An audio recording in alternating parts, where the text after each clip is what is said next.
Memandikan jenazah. Siapakah yang memandikannya? Orang yang berhak memandikan jenazah adalah pihak keluarga. Jika pihak keluarga tidak ada yang sanggup untuk memandikan jenazah, maka keluarganya berhak memanggil siapa saja yang dapat dipercaya, yaitu pemuka agama. Hal yang harus disiapkan oleh orang yang memandikan jenazah yaitu masker, sarung tangan, celemek, dan sepatu boot. Menyiapkan air dan daun bidara atau sabun di dalam bejana.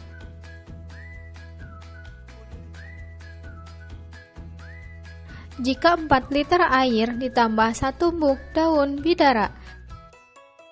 Jika 8 liter air ditambah 2 mug daun bidara. Jika 12 liter air ditambah 3 mug daun bidara. Jika 15 liter air ditambah 4 mug daun bidara. Jika 20 liter air ditambah 5 mug daun bidara. Menyiapkan kapur barus dan air. Kapur barus batangan, jika 4 liter air ditambah 2 batang kapur barus. Jika 8 liter air ditambah 4 batang kapur barus. Jika 12 liter air ditambah 6 batang kapur barus. Jika 16 liter air ditambah 8 batang kapur barus. Jika 20 liter air ditambah 10 batang kapur barus. Petugas yang memandikan jenazah harus menggunakan masker. Gunanya untuk menghindari bau yang tidak enak dan menghindari penyakit tertular. Sarung tangan. Gunanya supaya tidak tertular penyakit dari jenazah. Sepatu boot dan celemek. Persiapan sebelum memandikan jenazah. Tutup jenazah menggunakan kain. Jenazah dibawa ke tempat yang tertutup.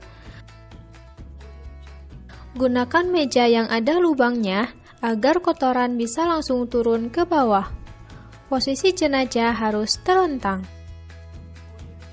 Selanjutnya, melepas pakaian jenazah. Jika jenazah masih lemas, baju jenazah dibuka biasa. Dengan cara bagaimana?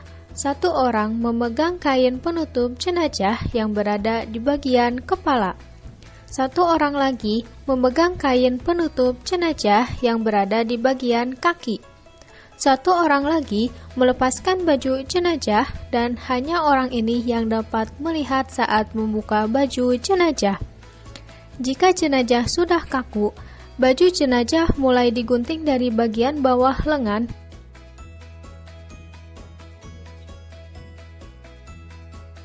kemudian dari kaki bagian bawah. Selanjutnya, siapkan air untuk proses memandikan jenazah. Berikut ini air yang sudah dicampur dengan daun bidara dan air yang sudah dicampur dengan kapur barus. Petugas yang memandikan jenazah berjumlah 4 orang. 2 orang bertugas memegang penutup jenazah dan 2 orang bertugas memandikan jenazah. Dalam memandikan jenazah, bersihkan kotoran jenazah terlebih dahulu. Pertama, membersihkan lubang-lubang di bagian kepala. Membersihkan mata, telinga, dan hidung. Kedua, membersihkan kotoran perut dari dada sampai dengan perut bagian bawah dengan cara ditekan secara perlahan. Ketiga, membersihkan bagian dubur menggunakan handuk waslap. Selanjutnya, mewudukan jenazah. Pertama, membasuh bagian wajah.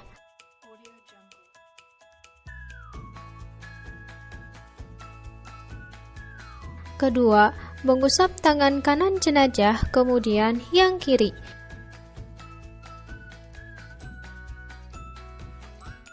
Ketiga, mengusap kepala jenazah. Keempat, membasuh kedua kaki kanan dan kiri. Selanjutnya, memandikan jenazah. Dalam memandikan jenazah, sunnah total siramannya adalah ganjil. Menyiram dari bagian kepala secara perlahan dengan hitungan ganjil. Setelah semuanya basah, kemudian disabuni dan dikeramasi.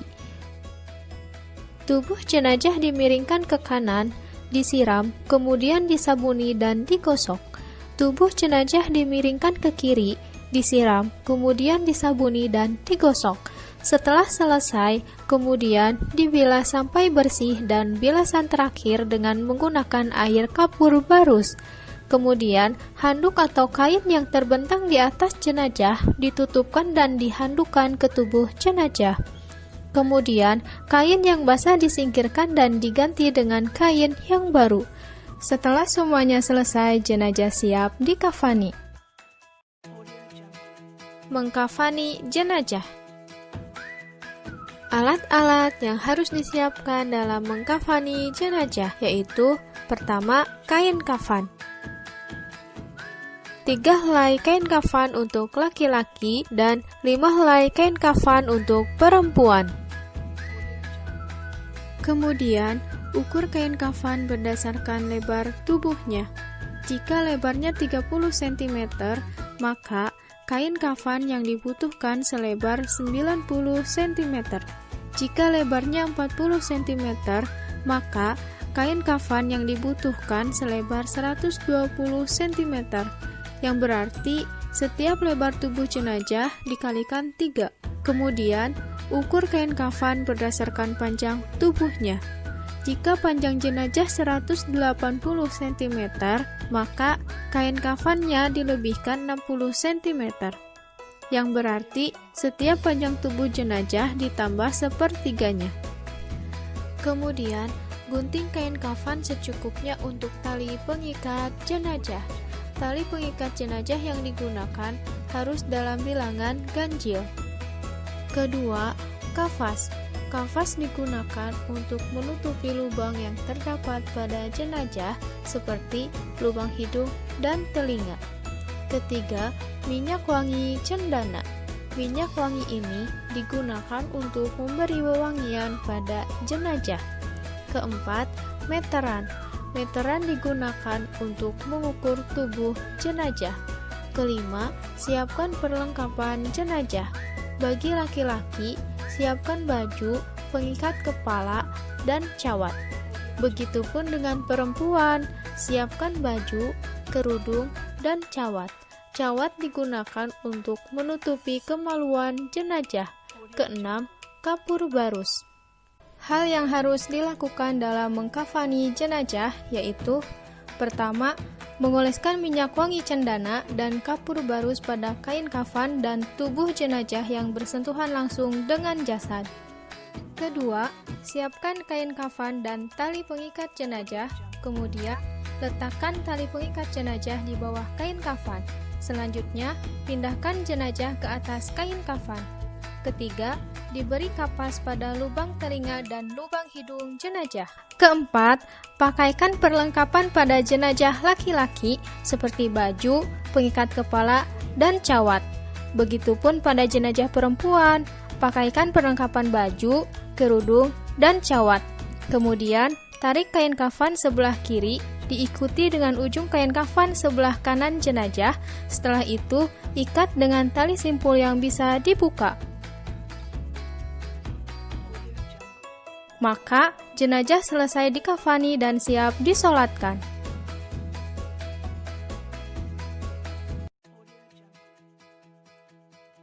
Mensolatkan jenazah.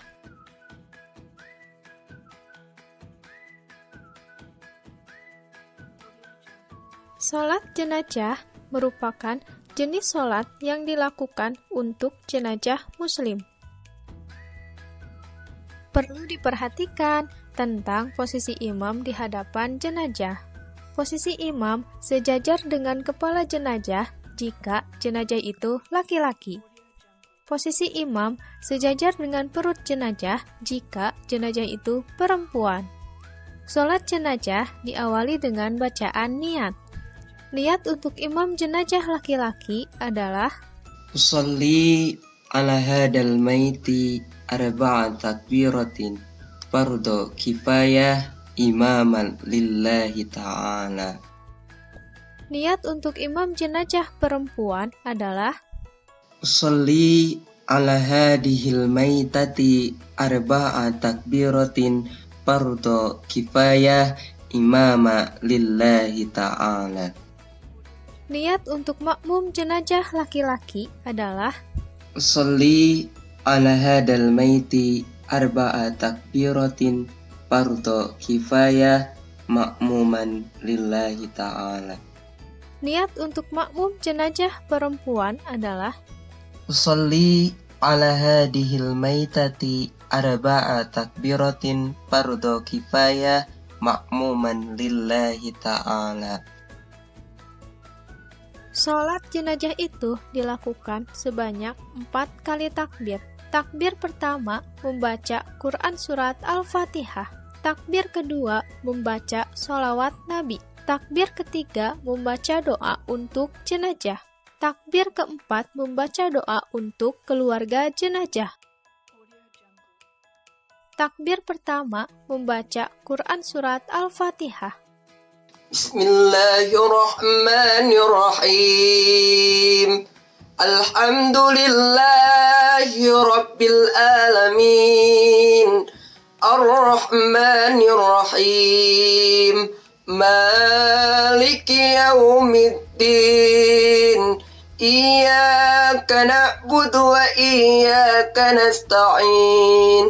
Ihdinas siratal mustaqim. Siratal ladzina an'amta 'alaihim ghairil maghdubi 'alaihim waladdallin.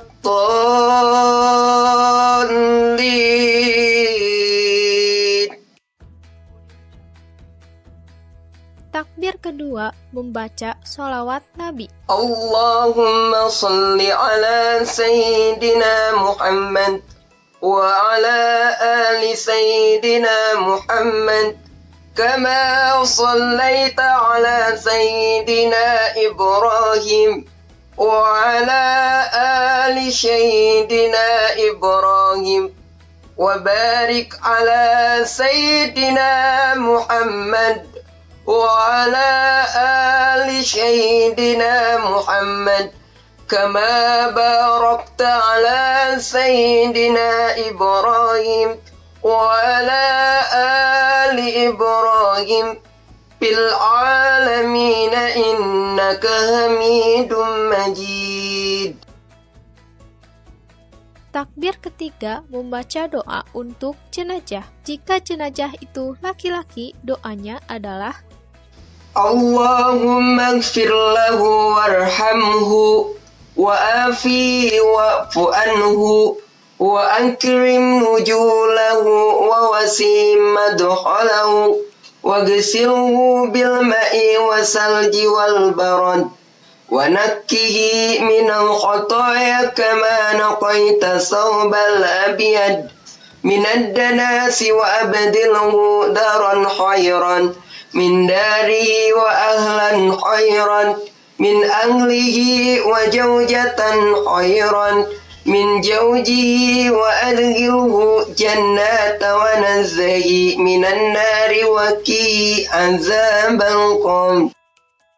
Jika jenazah itu perempuan, doanya adalah Allahumma ighfirla warhamha wa afiha wa'fu anha wa akrim nujulaha wa wasad madkhalaha wa ghsilha bil ma'i wasalji wal barad wa nakkiha minal khataaya kama naqaita thawbal abyad minad dannasi wa abdilha daran khairan min dariha wa ahlan khairan min ahliha wa zawjatan khairan min zawjiha وأدخلها جنات ونزها من النار وانكها عذاب القبر.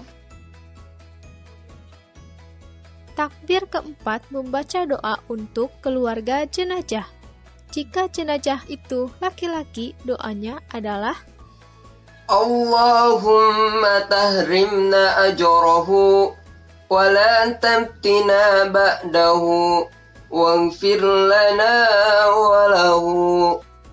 Jika jenazah itu perempuan, doanya adalah Allahumma la tahrimna ajraha wa la tamtina ba'daha waghfir lana wa laha.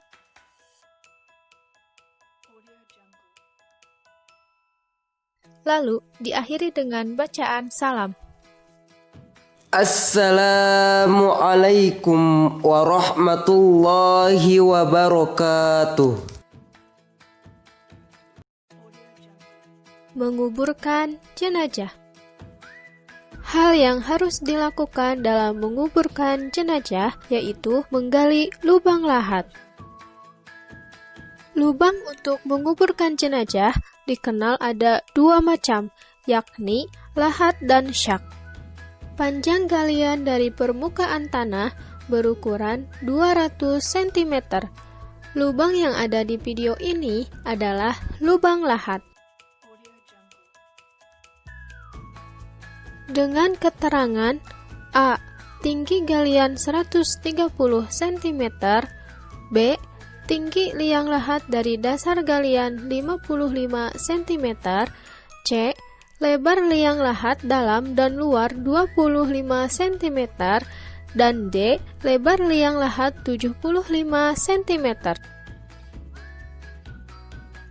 Selanjutnya, membawa jenazah ke kubur dari arah posisi kaki jenazah. Turunkan secara perlahan dengan membaca Bismillahi wa ala sunnati Rasul. Jenazah dimasukkan ke dalam liang lahat. Tausiah bisa disampaikan pada saat dimasukkan ke dalam lubang lahat atau setelah dikuburkan. Meletakkan posisi jenazah di dalam kubur dengan posisi berbaring ke arah kiblat. Selanjutnya, jenazah diberi bantalan kepalan tanah pada sisi kepala jenazah. Selanjutnya, melepas tali pengikat pada jenazah. Kemudian, lubang lahat tersebut ditutup oleh papan. Setelah lubang lahat ditutup, maka setiap muslim yang hadir disunahkan menggenggam tanah dengan 3 genggaman, lalu taburkan ke dalam kuburan. Kemudian, lubang kubur tersebut ditutup dengan tanah. Meninggikan kuburan agar diketahui bahwa itu adalah kuburan sehingga tidak dihinakan. Kemudian, tancapkan batu atau papan di atas kuburan, tepat di atas kepala dan kaki jenazah, tujuannya agar dikenal. Hendaknya setiap muslim yang hadir berdoa setelah jenazah dikuburkan.